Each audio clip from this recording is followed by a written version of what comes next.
and good morning. It is time for the Mike Hewitt Show. Brought to you by RenegadeRiver.com. And now your host, Mike Hewitt. Hey, good morning, everybody. We've got a fairly packed-up show today. In the studio again with us is Ludwig von Wiedengorsky, who I often refer to as Matt Wiedenhoff. With him is Pax, who is helping to keep us on time and in control, along with Brian Thomas. Listen, on the show today, we're going to have Matt Ock. I think you're on the line with us, aren't you, Matt? Good morning. Yes, I am. I'm hey, here. Good morning. Welcome to the show, Matt. Welcome back to the show. You've been on before. Once before, yeah. Oh, yeah, we've got you for the first segment. The second segment, Ludwig and I are going to dive into the Detroit school system drama because, frankly, folks, that affects us all across the state very significantly. More so, by the way, than the road tax did. So we're gonna delve into that, and of course, we will have a Lighten Up Francis-styled Enigma report. But listen, let's get to you, Matt. You've got a big event coming up. And it's Battle Cry Michigan. Is that the name of it? Yes, it is, Battle Cry Michigan. And just also to avoid any rumors that are going out there, Battle Cry Michigan is an event put on by Republicans. We are all Republicans, and it's not a libertarian event, by the way. I got to tell you that I've got some questions on that. And the reason I do, you must have heard my promo for it leading up. Did you? Yeah. Oh, and the reason I've described it that way, and you can tell me, put the rumors to rest. One of the reasons I was excited to have you on today is to have you clear up for me and any listeners that have been watching what's going on Facebook and the other various social medias in Michigan regarding your event, and that is that the way the rumors have been out is that several of the folks that are activist volunteers within the Republican Party of Michigan have been refunded their dough and told that they're uninvited.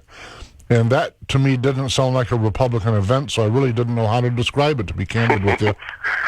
This event is actually a grassroots Republican event, which I should say a conservative Republican grassroots event. Okay.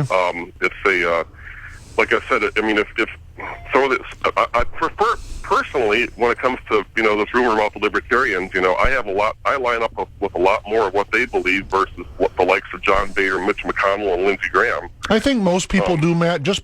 By the way, let me insert something. You are not in enemy territory.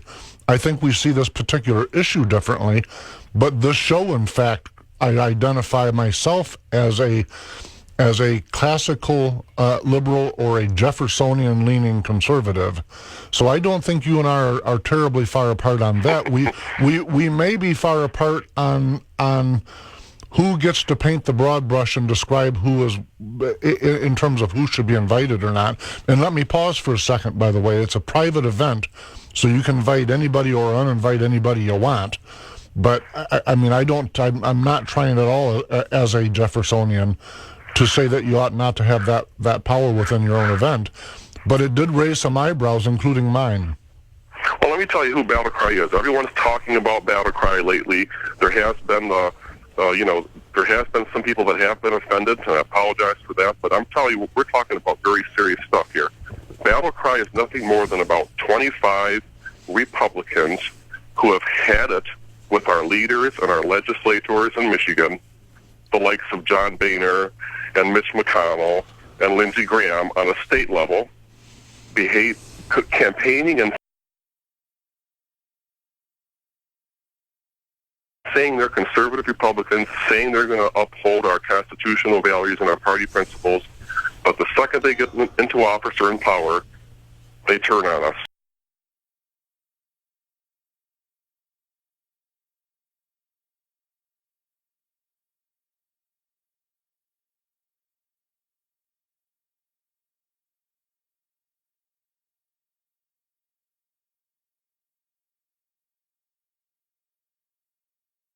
And Battle Cry is nothing more than a bunch of people that have had it with that sort of behavior, and we're going to change it, and we're going to fight like heck to take our party back. I endorsed...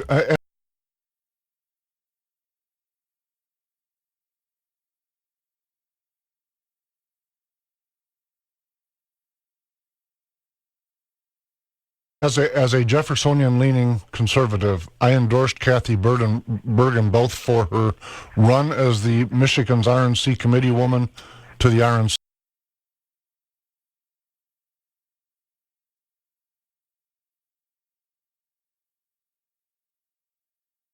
and then I've re-endorsed her in her upcoming campaign. One of the reasons, in fact, the driving reason for my endorsement, that's at me as a second district chair for the GOP. One of the reasons I endorsed her in both of those two runs to be our national committee woman, frankly, is because I felt that she reached across, that she bridged. I think she goes to about everybody's event to try to bridge whatever divides we've got. And part of the difference that you may have with me is that when I look at districts, for instance, the district that I'm sitting in is as the state representative of the House district. I should be more specific. The state of Michigan House district that I'm sitting in right now doing this show, Holly Hughes is our state representative. I've known Holly for about a decade.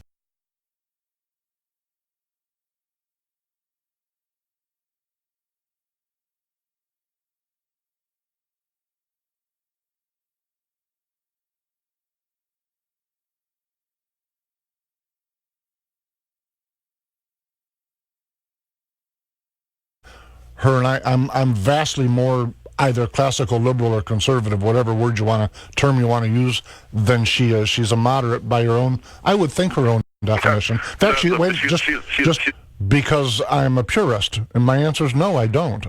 We get nothing if we're sitting in the back seat. Nothing. So I pause and go, what are we really asking for when we're using a litmus test?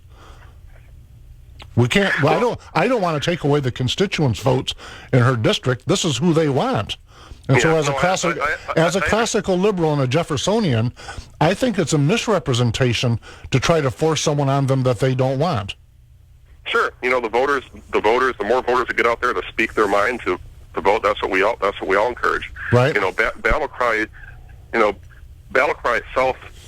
Let me back up. What you're talking about are the differences between a classic Jeffersonian Republican or whatever, constantly pulling our party to the left. Bigger government, we want to call it compromise, unity. Whenever we're working across the aisle with the Democrats, we're playing in their sandbox, and they've been winning for the past 40 years.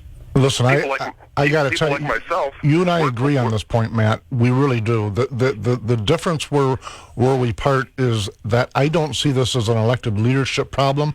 I see it as an electorate problem. And my example would be, there's a state house just south of here. There was a primary contest, and there was an honest to goodness survey done of all of the issues of our times during that era: Common Core, Medicaid expansion, all the things you and I passionately agree on. By the way, okay, overwhelmingly the electorate in those surveys that were done agreed with you and I, and then they voted for that state house representative in over 75% against the primary challenger. They voted for that state house representative because that state house representative probably got funded by the establishment. Yeah, probably but got unlimited resources.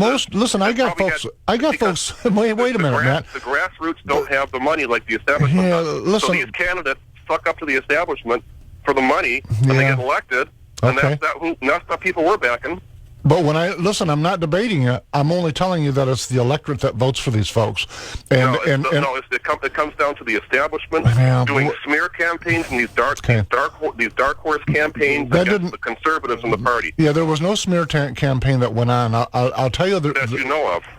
No, I was very involved in it. It's in my district. Did you receive all the mailers? Oh, yes. Did you know right now today? I was very involved in it, Matt. The establishment is raising money right now to purge more conservative delegates out of our party. They're going to do it again. Yeah, you're talking about like things like slates that are running in caucuses. Let's talk about what Battle Cry is about. Sure, I'm ready. Let's go. Battle Cry is a reaction to a GOP gone wild. And let's read the list of high crimes and misdemeanors, shall we? Medicaid expansion, which is Obamacare. And Right. we had plenty of opportunity to talk about viable solutions, alternatives to that. $195 million for Detroit bailout, minimum wage increase, senior pension tax, internet sales tax, countless billions in corporate welfare. We gave Mike Ilitch $283 million for a new stadium that's privately owned, by the way.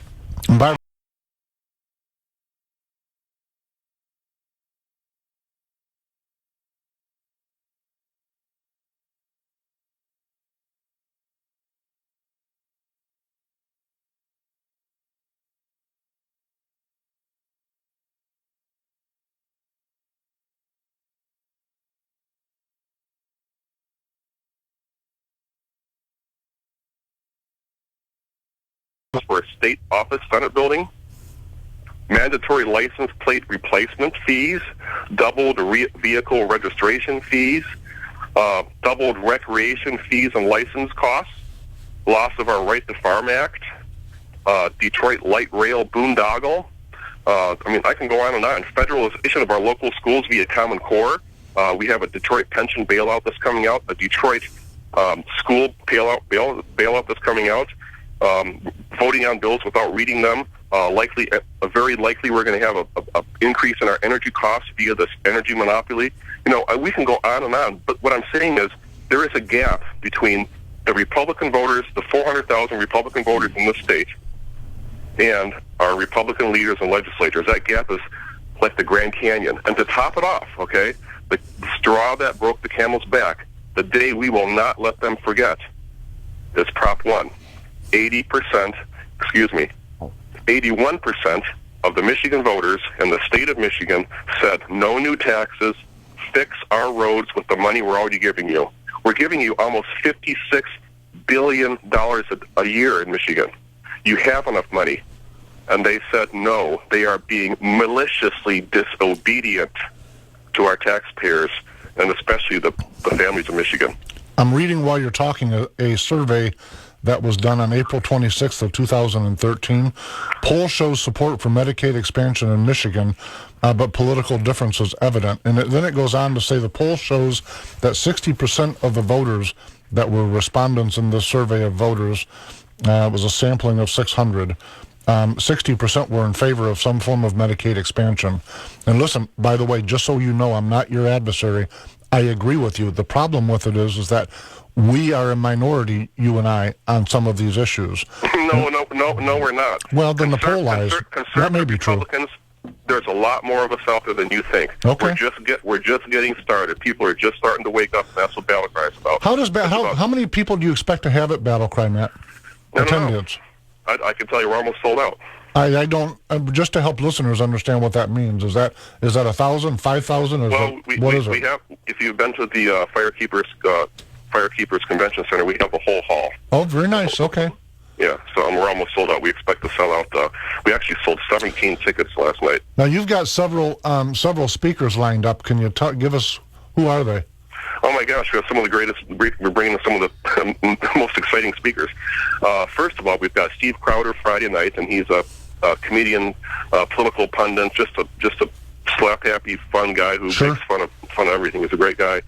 That's Friday night. Friday night's kind of an icebreaker. We're going to be talking about why we're having Battle Cry. We're also going to be having a lot of fun because it's important that the people that are willing to fight with us know each other. And like I said, we're going into a battle, and a lot of these, we just have to know each other.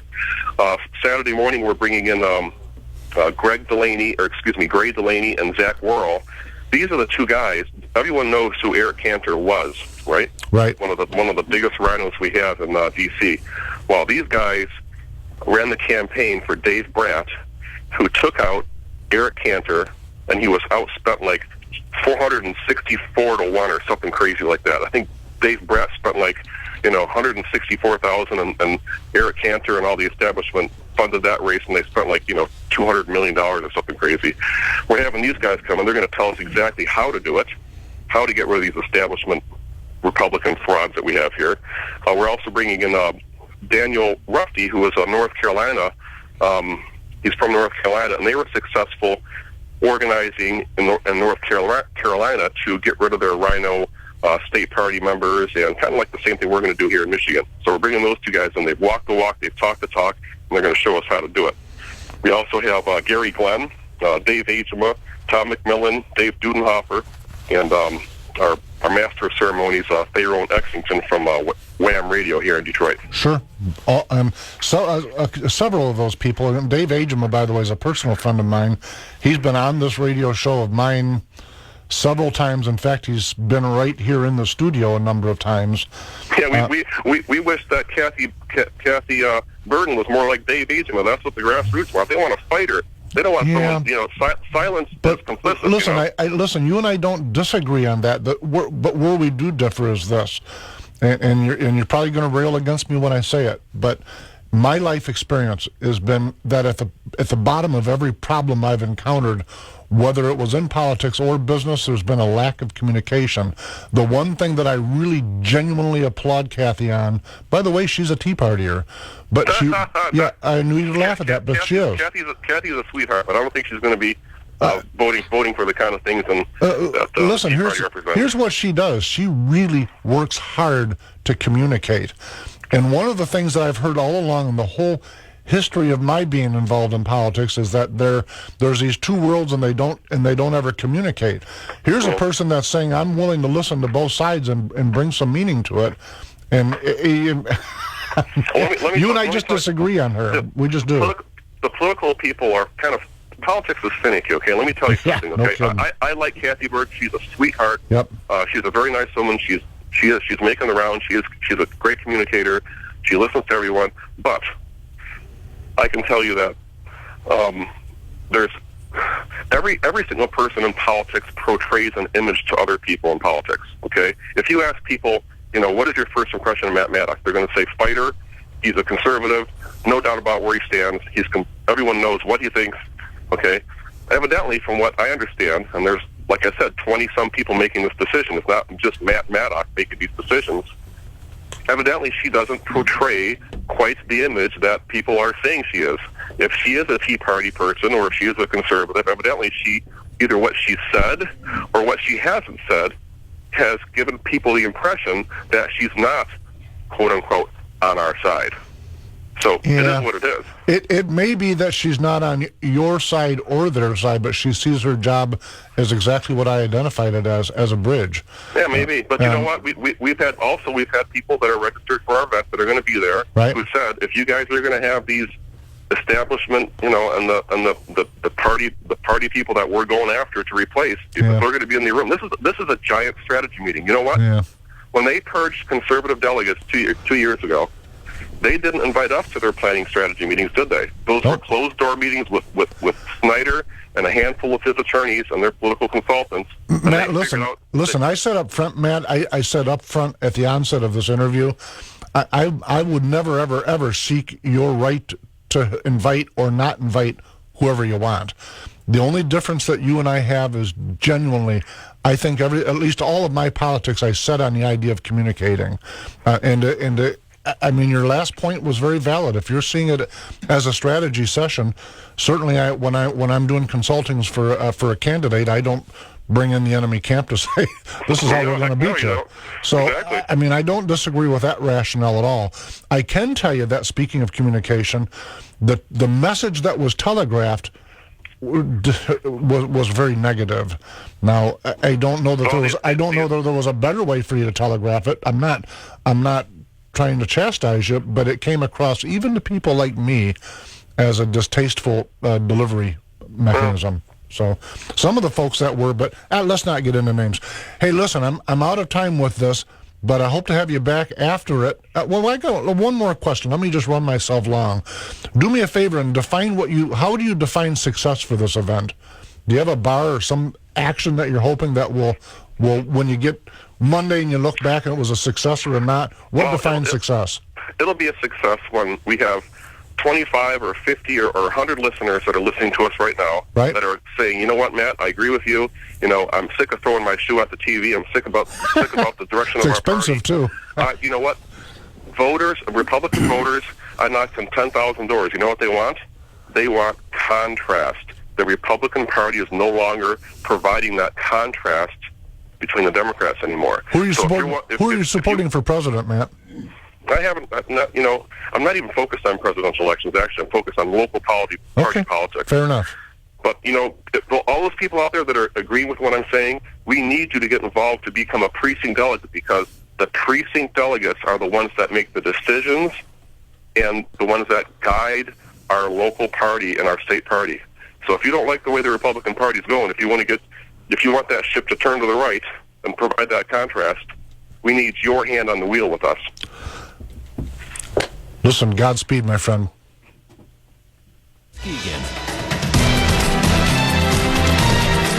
And now we return to the Mike Hewitt Show, brought to you by RenegadeRiver.com, into segment number 2. Listen, on our way to Detroit to talk about schools, can we stop by Flint for a minute and pick up from where we off? I've got a Detroit Free Press copy in my hand, and it's a front page article. Flint water testing offers hope. And during the week since last week's show, when we mostly talked about the drama going on and the State of the State address and all that, I've heard, obviously, just a plethora of news reports. And in almost every report I heard, especially on radio, when they brought the topic up or when they were in discussion of it, it was the emergency manager that decided to switch from Detroit to a different water source. It's just not true. No. It's just not true. You said the city council voted 7-1 last week. 7-1. And he went, okay, whatever, I'm an accountant. Good for you. But when they tell the story, because they've got an agenda, and the agenda this is gubernatorial politics. We're setting up a race. That's what has nothing to do with water. This is the next gubernatorial race. The path is being created by the enemy camp. I don't know how.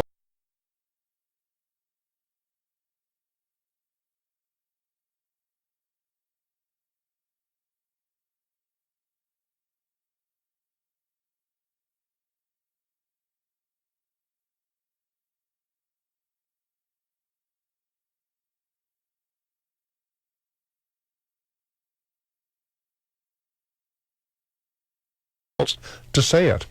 And of course, most of the media are uber left to start with, so they can't say it was a 7-1 vote mistake. The emergency manager did it.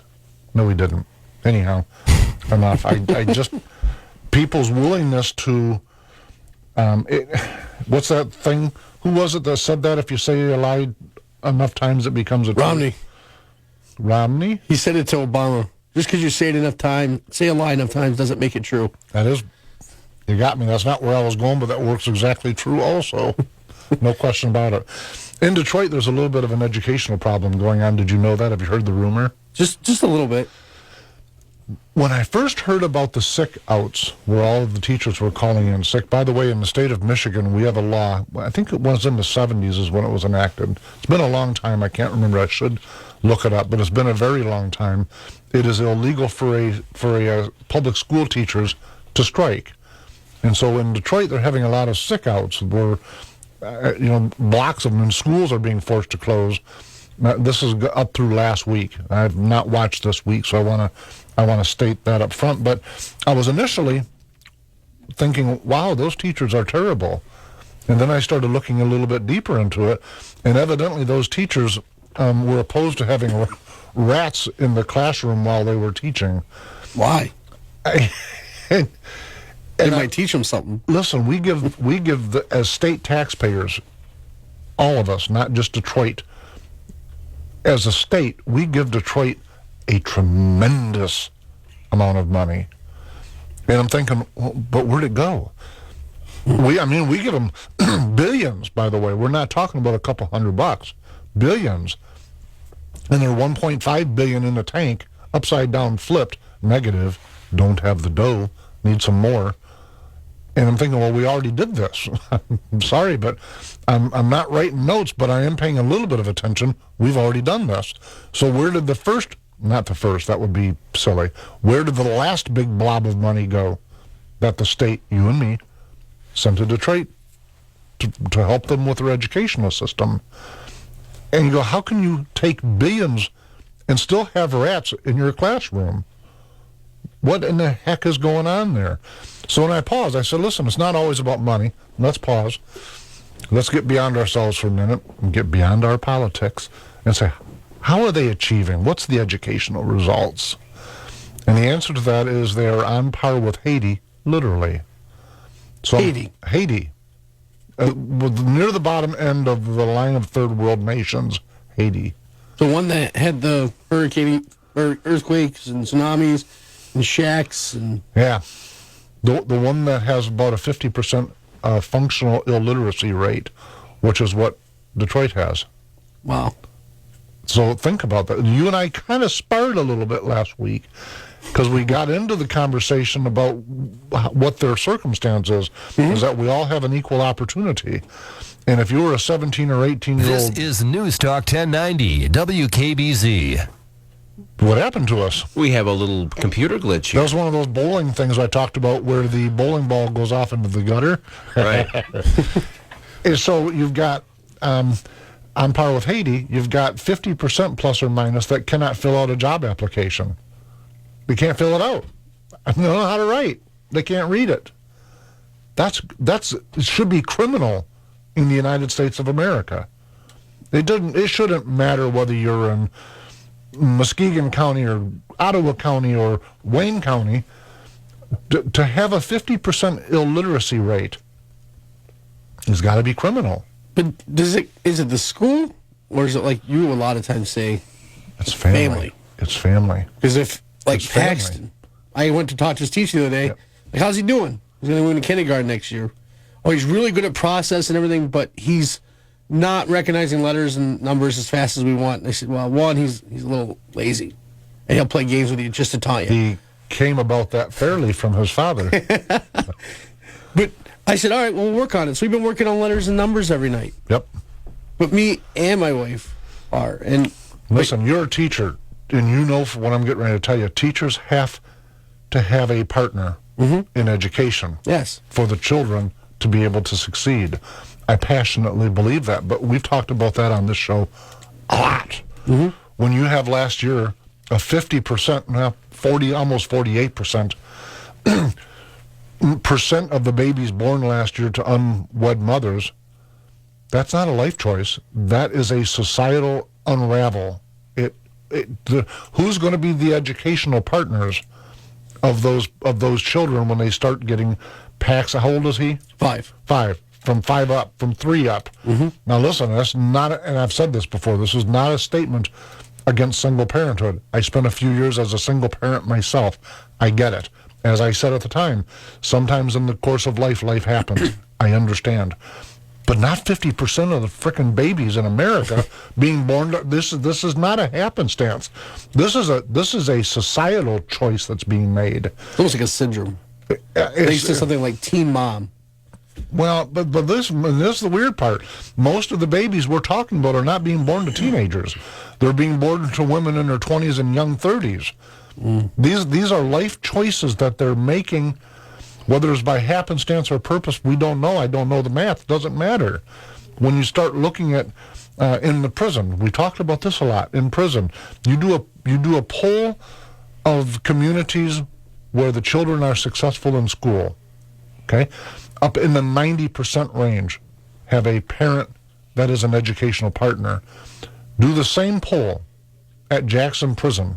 Do the same poll up here in Muskegon County for the lockup. You're going to find that there's the work. Sometimes maybe 2 or 3 jobs. And listen, it gets beyond that, because a lot of the folks, and you're exactly right, by the way, but a lot of the folks that are not, they're husband and wives, and they're in a traditional nuclear family. But listen, one of them, their entire wage goes to pay the combined taxation we've created in our country. People keep saying, make the rich pay, make the rich pay. Listen, do the math, get out a piece of paper. This is easy, you can do it on your own. Write it down. All of the tax that you pay, it's sales tax, it's road tax, did I say that again? It's all of the taxes added up. Write it on a piece of paper and for 1 year, and then compare it to your family income, his and hers. Whoever makes the lesser amount, if you're both working full-time, their entire wage went to pay tax. That's what we've traded when we used to have children that had educational partners. Now we don't. And so what is the government's answer to that? The government's answer is, well, we'll provide you more free young what do they call it nowadays for before kindergarten education. Oh, Head Start. Head Start, this start and the other start and 5 other starts, and they got all kind of different names for it. And when I was a kid, I went down to there was an elderly lady. My mother dropped me off on the way there, and she spent a lot of time with me. But she's not licensed, so she can't do it. Licensed? Yeah, folks, it gets insane. We're making some choices we're talking about Detroit today, but these are national choices, okay? What we're seeing nationally in America now happened in Detroit 30 years ago. That's what I'm trying to tell you. No. What we're seeing in Detroit now is what we're seeing in the world happening in the United States, in Ottawa County, in Muskegon County, and because it's easy to point at Detroit. Now that's just Detroit. That's it. Change. Turn the page. Well, no, don't turn the page, because how they got there is the path that we're on. Yeah. We need to slow down and say, how is it that we can send billions into that place and they've got an educational result on par with Haiti? How is that? And the answer is obvious if we actually want to get beyond our anti-union or pro-union or this party and that party. And if we want to get beyond all of the BS that gets us between facts and where we're at, okay, set it all down and say, how is that really actually coming to pass? That in the United States of America, we've got cities with half of their populations that can't write an application. How is that happening? And unless we really, really ask that question, it's going to be happening more, not less. Well, I found some things on this whole thing. We were talking about this the other day. A teacher, $400 a week take home after insurance is paid. Now, to become a teacher in the state of Michigan, you have to be licensed. In order to get licensed, you have to go get a degree. You can't just go take the testing. Now, in the state of Florida, you actually don't need to be licensed, but here you do. So you have to go get a 4-year degree, costs you $80,000 to $100,000. Then you got to take the test, which is probably a couple $100, maybe $1,000. I'm not sure what the certification is. To go get a job that pays you $400 a week, take home. Now, again, like you said, that's before the road tax and the sales tax. And where are you getting your math? This was a news article I found, and the teacher had showed the reporter her pay stub. Yeah, but here's the problem with that.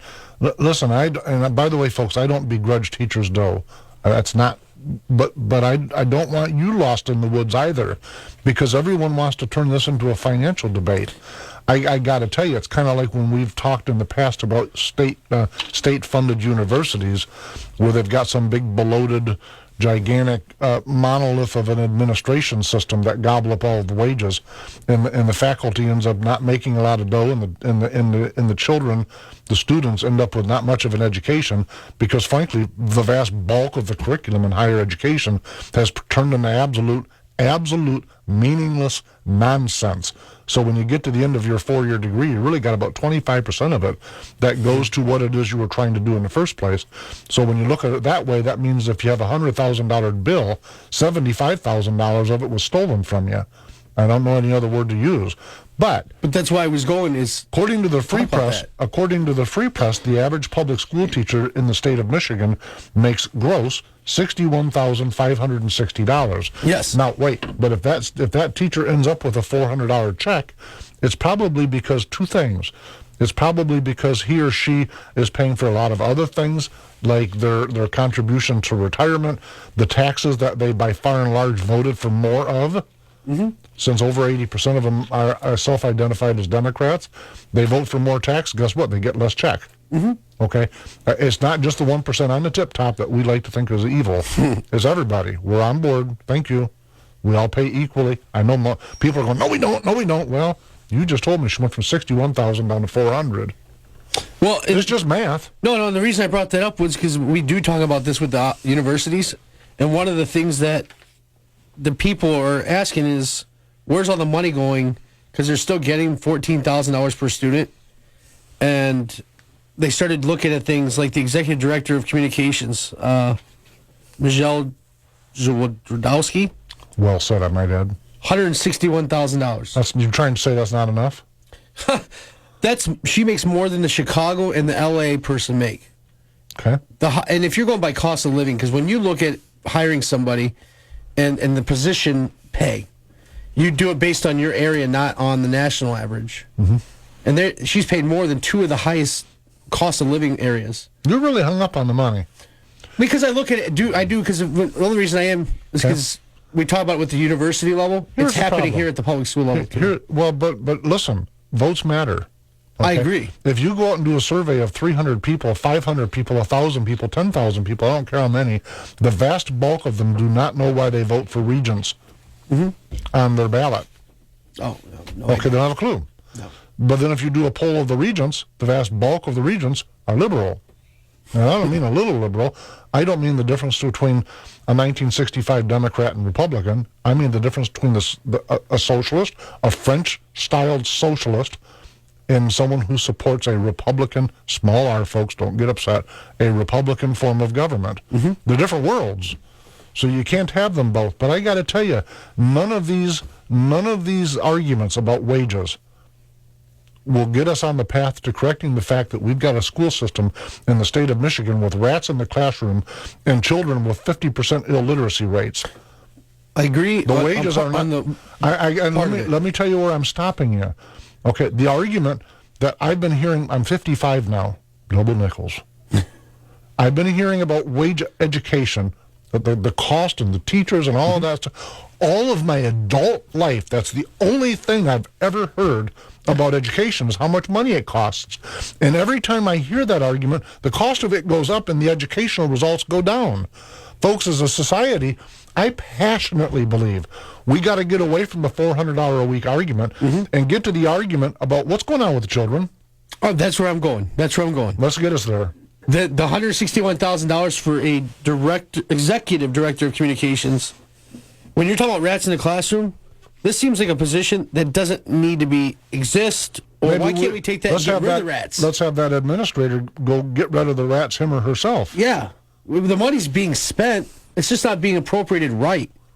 It's being blown. We increase it, and it's not going to anything. We need to be taking it down. And the reason is, in my view, is that we've turned education into a socialist system. Folks, I'm not trying to get into the socialist debate right now, but I am going to talk about economics 101.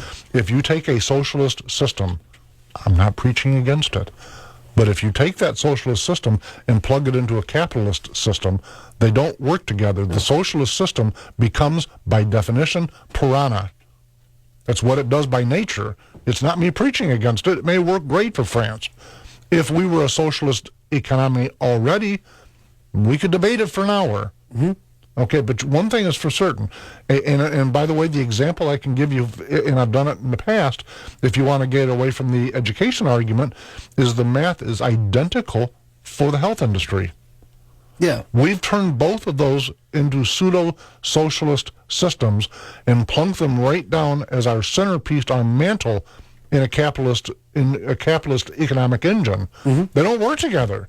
They've never worked together. There's no example in any time contemporarily or in world history where they've worked together. They don't. And so, Huffington Post, I use it again. How often do I get to quote the Huffington Post? 1,140% increase in education costs in the last 3 decades. Yeah. 1,100, that's 1,140% increase in costs. Not cost, increase in cost. If that's not alarming, folks, but it goes to this. And listen, I'm not arguing with you. Yeah. But every debate that we ever have about education, no matter what angle you come at it from, ends up to be an argument over money. Well, because in business, what they're doing, we call it throwing bad money after worse, because they keep like you said, they keep increasing it, and they keep talking about increasing. There's no need. We were better educationally when there was less money spent. But there's a lot of folks that say there's not enough money, whatever problem you have. There's rats in the classroom. The answer is across the media spectrum, it's because there's not enough money. Well, we gave them $1.5 billion, and now they're $1.5 billion short. Let's do the math together. That's $3 billion. Yep. Billion. Divide that by the 9 million plus Michigan citizens. not Detroit citizens, Michigan system.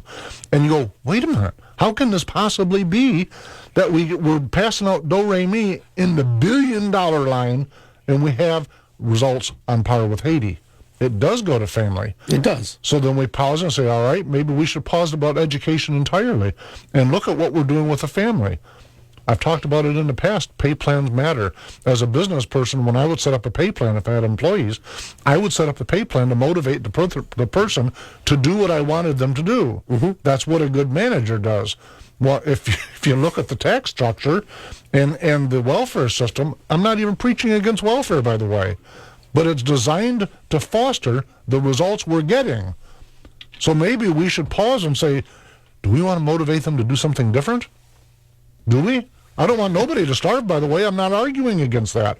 That's not what I'm saying this morning. Mm-hmm. I'm saying we know for a fact that money motivates. We know it. Do we want to take a different look at the system? Because what we're doing is getting worse, folks, not better. 1,140% increase in education costs should not equal a 50% illiteracy rate. I'm sorry, that math doesn't work. And it proves beyond the shadow of a doubt that money isn't the answer.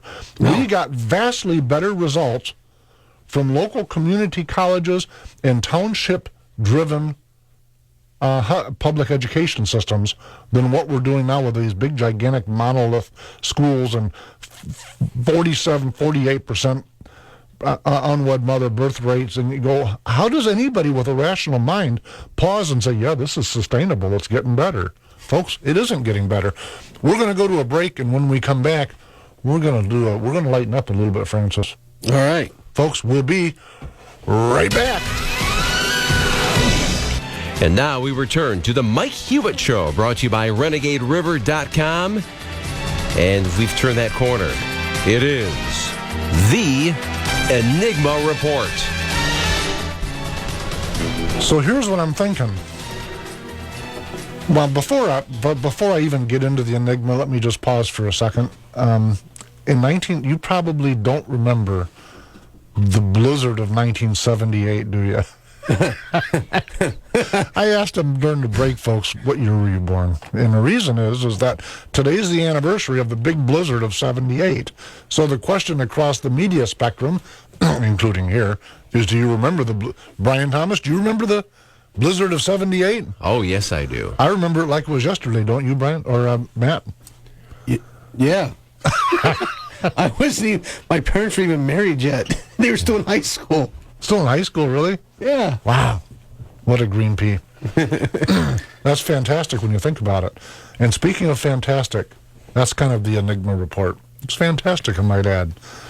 The word fantastic, do you know what it used to mean? No. It was a spin from the word of fantasy. It meant you had a fantastic imagination. Oh. And now it means something great happened. Yeah. Yeah.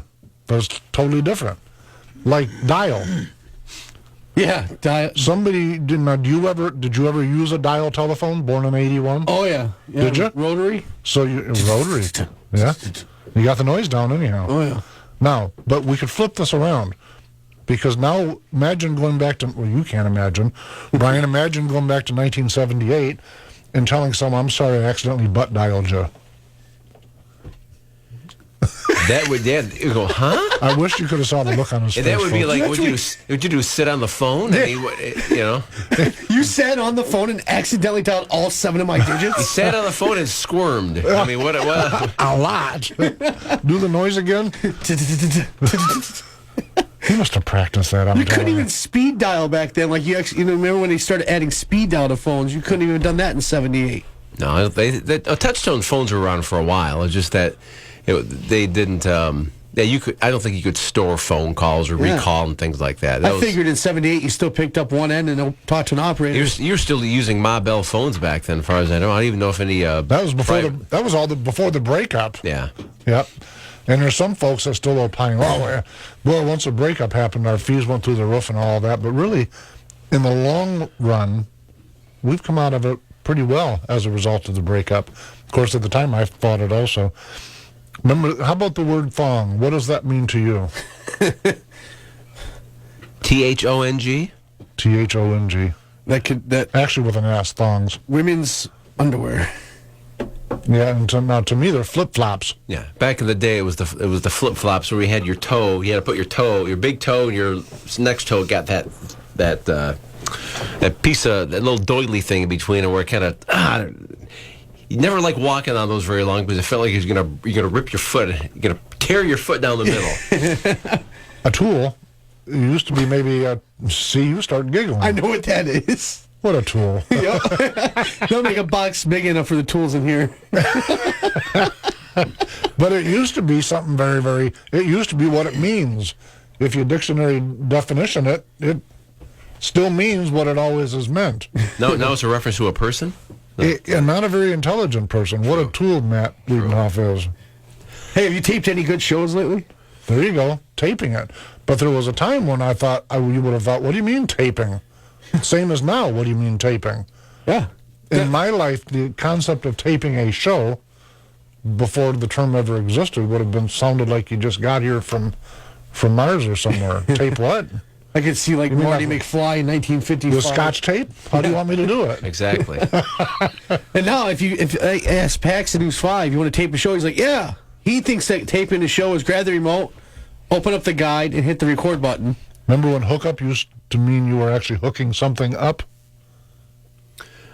Right, exactly. Well, making a connection. I'm not sure that really's changed in how that means. Bye. Yeah. That's sick. And speaking of the word sick, sick used to mean sick. Now it means what I just said. That's sick. Yeah. What a twisted, sick tool. Or means really good. Not in this case. And in this case, I can say bad. Same thing. Used to mean something bad happened, and that was bad. Michael Jackson changed that in the 80s. Yeah, maybe. Or the word fat. That hasn't changed, has it? Oh, yeah. She's so fat. That's good? Can be. All right. Don't try it on your wife, maybe, but Message me? message me. Yeah, I'm thinking you're talking about like tweeting or... Tweeting. Imagine going back to 1978 during the storm, saying, listen, since it's storming out tonight, are you still able to tweet? Right, huh? How about this? I get the deer in the headlight look. You get that a lot of them. My business partner, somebody said to him, I'm going to Facebook you. His initial thought, he didn't know what Facebook was we're going to fight? All right, I haven't done this in a while. Yeah. He used to be a fighter on the ice. He's like, I haven't done it in a while, but all right, I can throw a right jab and I can do it. And he goes, you're going to do what? He goes, yeah, I'll send you a friend request. Awful. That's awful. But awful used to mean something that was awe-inspiring. Really? Yeah. The concept that it was negative, that's in our lifetime, but it used to mean, oh, that was awe-inspiring. It was awful. Like full of awe. Full of awe. That's where the word came from. That's weird. I like It does that make stuff. sense, yeah. Yeah, I like that stuff. I think the definition of gay, speaking of gay, Yeah. used to be, and that In didn't, the Flintstones. the Flintstones they were having a gay old time. Oh, Absolutely. that's right. I forgot about Well, that. but that was in a lot of lyrics up and through probably into the 80s. I'm not sure when that now it means something very, very different, obviously. All of these words have really kind of Do you roll down your window all the time? often.